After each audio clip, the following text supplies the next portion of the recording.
History of medicine یعنی تاریخ طب و اخلاقیات کی ویڈیو سیریز میں آج ہم لوگ بات کریں گے مدرسہ اسکندریہ، جس کو اسکول آف الیگزینڈریا بھی بولتے ہیں۔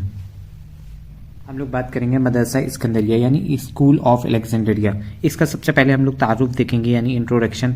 تہذیب و تمدن اور علوم و فنون کے تعلق سے دنیا کو ترقی عطا کرنے میں یونان یعنی گریک کا نمایاں کردار رہا ہے، خاص طور پر ما قبل مسیح یعنی بیفور کرسٹ 400 بیفور کرسٹ کا دور قابل ذکر ہے۔ یہ دور علوم و فنون کے لحاظ سے سنہرا دور تھا۔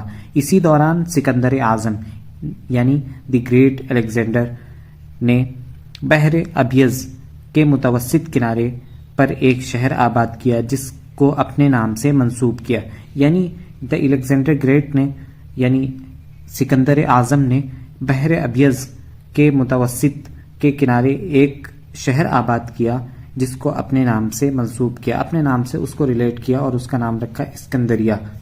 اس کی موت کے بعد اس کی سلطنت 3 حصوں میں تقسیم ہو گئی۔ ایک حصہ اس کے بھائی بطلیموس اول کے حصے میں آیا۔ بطلیموس نے سکندریہ میں علوم و فنون کے بہت سارے مراکز یعنی بہت سارے سینٹر کھولے، اس میں سے مدرسہ اسکندریہ یعنی اسکول آف الیگزینڈریا بھی وجود میں آیا۔ اس کے بعد ہم لوگ بات کریں گے مدرسہ اسکندریہ کی سرگرمیاں۔ پارٹیکولیٹس آف مدرسہ اسکندریہ۔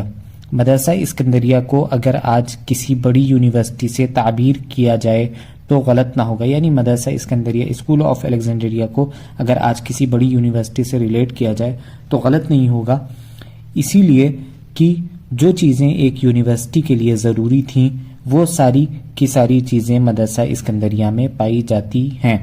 اس میں مختلف علوم و فنون جیسے علم طب، فلسفہ، ادب، علم کیمیا یعنی کیمسٹری، علم ریاضیات یعنی میتھمیٹکس، علم طبعیات یعنی فزکس کا معقول انتظام تھا۔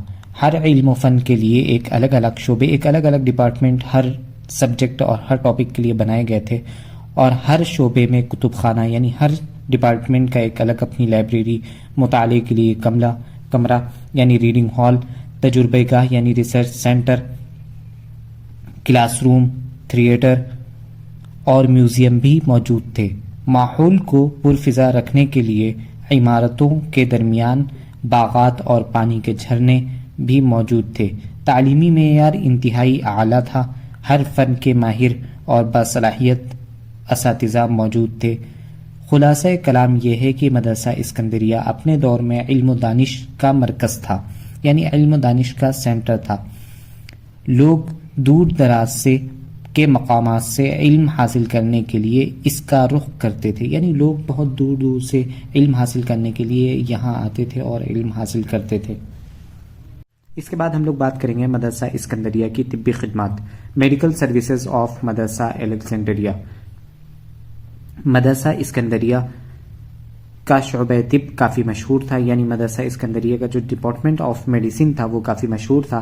اس شعبے سے وابستہ طبیب کو اسکندرانی یعنی الیگزینڈرین کہا جاتا تھا۔ اس مدرسے کے 7 اطباء نے جالینوس کی 16 طبی کتابوں کا بغور مطالعہ کیا اور اس کی شرحیں لکھی، یعنی اس مدرسے کے مدرسہ الیگزینڈریا یعنی اسکندریہ کے 7 اطباء نے جالینوس کی 16 جو کتابیں تھیں ان کا بہت اچھے سے مطالعہ کیا اور ان کی شرح، ان کو بہت ہی آسان لفظوں میں کتابیں لکھیں، اور ان کتابوں پر مشتمل مدرسہ اسکندریہ کا طبی نصاب یعنی ایک سلیبس ان کتابوں پر ڈیپینڈ کیا اور ایک سلیبس تیار کیا جو تقریباً پہلا طبی نصاب تعلیم تھا، یعنی جو پہلا سلیبس تھا، فرسٹ جو میڈیسن کا سلیبس تھا وہ مدرسہ اسکندریہ میں تیار کیا گیا۔ مدرسے میں انسانی نوشوں کا ڈسکشن کی قانونی اجازت بھی تھی، یعنی انسان کے جسم کا ڈائسیکشن کی قانونی اجازت بھی تھی۔ مدرسے میں جانوروں کا گوشت بھی تھا، جہاں جانوروں پر تجربات یعنی ریسرچز کیے جاتے تھے۔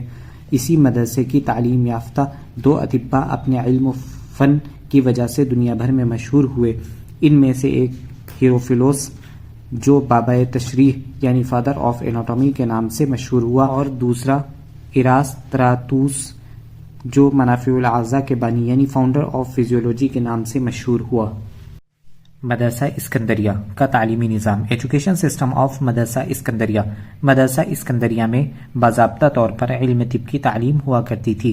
جالینوس کی 16 کتابیں جوامع الاسکندرین الیگزینڈرین کلیکشنز جن کا نام تھا کو 7 مرحلوں یعنی 7 درجوں میں 7 الگ الگ اس میں بانٹا گیا تھا اور 7 الگ الگ کلاسز میں پڑھائے جاتے تھے تاکہ طالب علم بآسانی علم طب کے جملے مضامین کو پڑھ سکیں. یعنی اس سلیبس کو جو جالینوس کی 16 کتابیں تھیں ان کو باقاعدہ 7 اس میں بانٹا گیا تھا الگ الگ اور درجے وائز یعنی کلاس وائز ان کو پڑھایا جاتا تھا.